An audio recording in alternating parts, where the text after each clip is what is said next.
Okay, hi, welcome to Kingfisher Lodge. I'm going to run through our first topic for year 13 today, which is revenues. Revenue, it's a really nice small topic to get us started, and hopefully we'll be able to do it in this session today. So, there are three key things that we're going to be looking at. The first one is total revenue. Total revenue is simply that. It's the total amount of money that a firm brings in from its sales. It's calculated by price times quantity. So what the firm sells, the number of items the firm sells times the price that they charge for it. The second revenue that we're going to look at is average revenue, which is simply total revenue divided by quantity. And then finally, marginal revenue. Marginal revenue is the extra revenue generated from selling one extra unit or an extra number of units. Often it's one extra unit. How do we calculate those things? Well, total revenue. Total revenue, as I said, is price times quantity. Average revenue is total revenue divided by quantity. Hang on a minute. Total revenue is price times quantity. So average revenue is price times quantity divided by quantity. Now, you're smart people, right? So you can see that average revenue is just price. One of the assumptions that we're making here is that firms sell their output for one price. They choose the price, they have to sell every unit for that price. They can change the price, but if they do, they have to change the price for every unit they sell. Later on in the course, we'll look at price discrimination. That's where firms, we relax that assumption. Firms can charge different prices to different consumers. But for now, we're making that assumption. If we make that assumption, average revenue is simply going to be price. Marginal revenue is going to be the change in total revenue over the change in output. As I say, often that change is going to be one unit. And so in that case, change in total revenue divided by 1 is just the change in total revenue. So we're going to look at these three revenues in two different situations. The first situation is where the firm is something called a price taker. And a price taker is where the firm has to accept the market price. They don't get to choose what to sell their output at. The market price is what it is. They can sell as much as they like at that price. This happens in commodity industries. You want to sell some gold, you have to sell gold for the price that gold is on that day. What this means is that the price doesn't change. And that means that the average revenue doesn't change. And marginal revenue doesn't change. For every ounce of gold they sell, they get the same market price. It doesn't vary with quantity. And that means that your total revenue is going to look like that. It's going to be a straight line that goes through the origin. If you don't sell anything, you don't get any revenue. Then every unit you sell, you get the same price. You have this straight line going through the origin. The average revenue and the marginal revenue are going to be constant because the price is constant.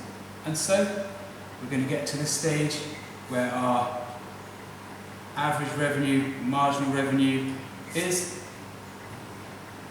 a horizontal line. So that is the first situation we're going to look at, where the firm is a price taker. Now, I've put a numerical example of that on the other side of this board. We've got this to work. There we go. Okay. So, again, we've got the situation where the firm sells its output for $5 a unit. It can sell as much as it wants for $5 a unit, and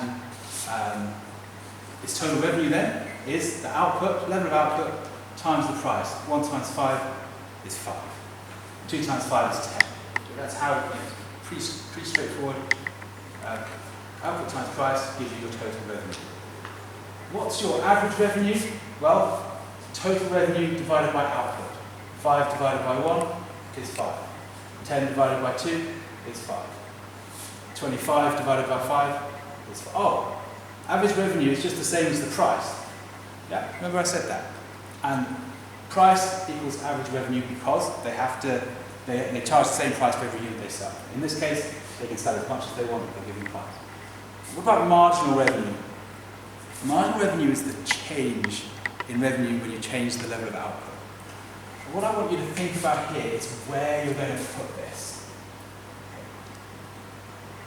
If you're using a computer and you've got a table that looks like this, then that's fine, it will sit here. There will be your marginal revenue. If you sell 1 extra unit, your total revenue increases from 0 to 5. Your marginal revenue is 5. If you're doing it by hand, you might find it useful just to put it on the line, because it shows that it's when we go from 0 to 1, that's the change in total revenue. 5. It's going to be 5 each time.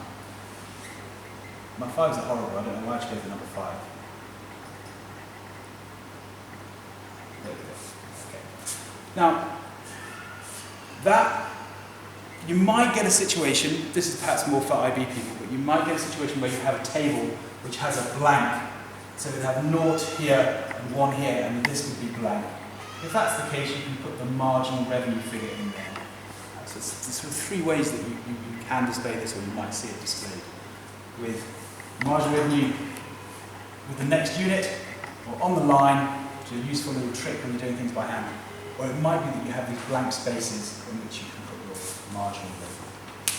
Okay, so on the little worksheet you're going to be given on Classroom. You'll have a little one of these to work out. Hopefully it will be quite straightforward. But if you were to plot these, if you were to plot total revenue, you would get this.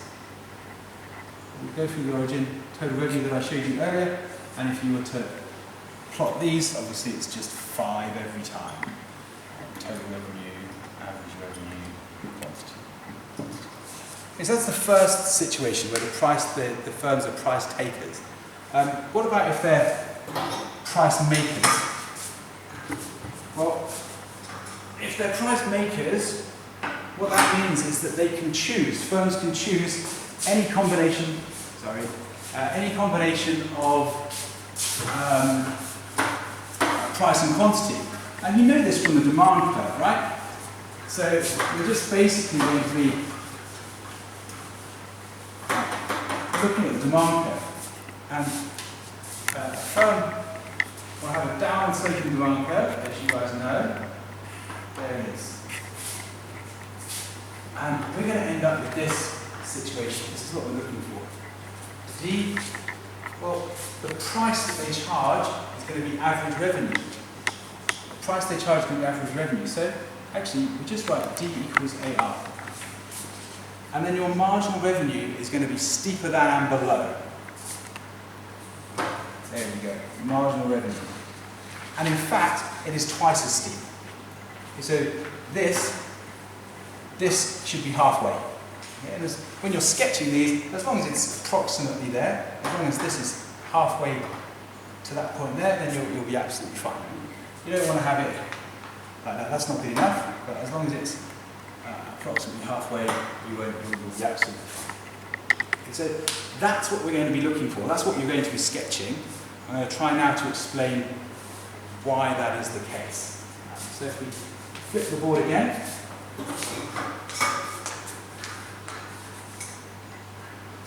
there we go. So, let's have a look at some numbers over here now. Okay. So I've got the same situation, but this time the firm, as they increase their price, they sell fewer units. So perhaps I should say that the other way around.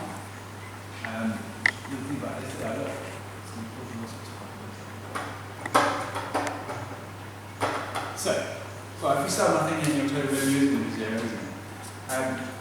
If we charge a price of,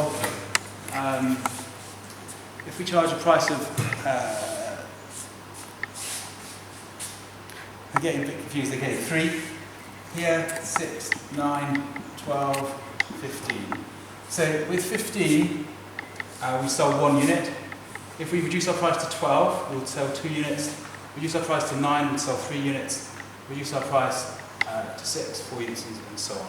This goes down to 0. If we were able to sell for 0, give it away, we'd sell 6 units. What's our total revenue? Well, price times quantity, 15, 24, 27, 24, and 15. Okay. 0 here. What's our average revenue? Well, total revenue divided by output. 15 divided by 1. It's 15. Oh look, it's just the same as the price. Should we check? 24 divided by 4, 6. So we should be able to just write that in because it is just the price. What about marginal revenue? Marginal revenue is the change. So total revenue, change in total revenue. So the total revenue is 0. It's now 15. So marginal revenue 15. Revenue goes up when we sell 2 units. Revenue goes from 15 to 24. So 9. 24 to 27. Sell 2 units. Revenue is 24. Goes up to 27. 3. Here, total revenue is falling, right? So 27 to 24 minus 3. 24 to 15 minus 9. 15 to 0 minus 15. That's a 9 there. 9. So that, if you were to draw it, would look like the diagram that I just drew with your demand curve. D equals AR, and our marginal revenue comes through here. At this point, here,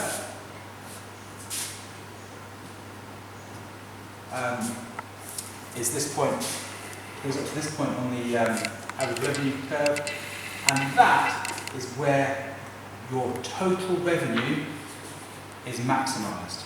So here's our total revenue maximised at 3. So we know that this is 3. And where does this go to 0? We know that's 6. And remember I said it was halfway. So that works quite nicely. Okay. One thing that I haven't done, and I probably should have done, and I'll do now, is just to talk to you about the shape of the total revenue curve. So, oh, that's the wrong side of that. There we go. So the shape of the total revenue curve.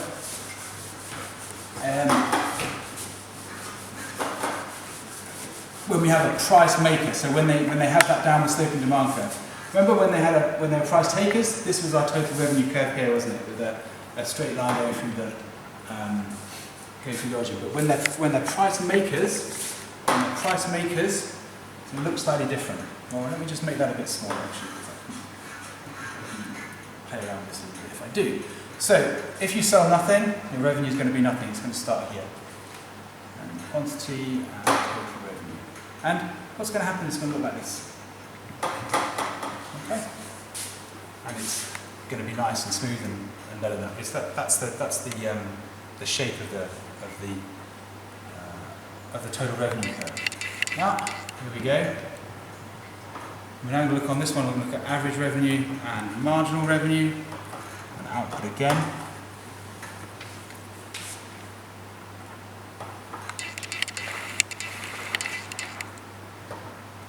So your marginal revenue, as I said, D equals AR you can have here, D equals AR. Your marginal revenue is going to cross the Q-axis, this comes to 0, MR equals 0, when your total revenue is maximised. Now, I did say this was quite short, but it does go on a bit, doesn't it? Another thing that we can do here is to think about elasticity. The elasticity of this demand curve. The elasticity of this demand curve. Here, the elasticity of demand, PED, is going to be elastic. I know that because as we increase our price, we're going to reduce the quantity sold, but as we increase our price, we're going to reduce quantity sold, and our total revenue is falling. So PD is elastic. This side, our PD is going to be inelastic. Price elastic demand is going to be inelastic. How do I know that? Because if we increase our price and therefore reduce the amount we sell, our total revenue is going to go up.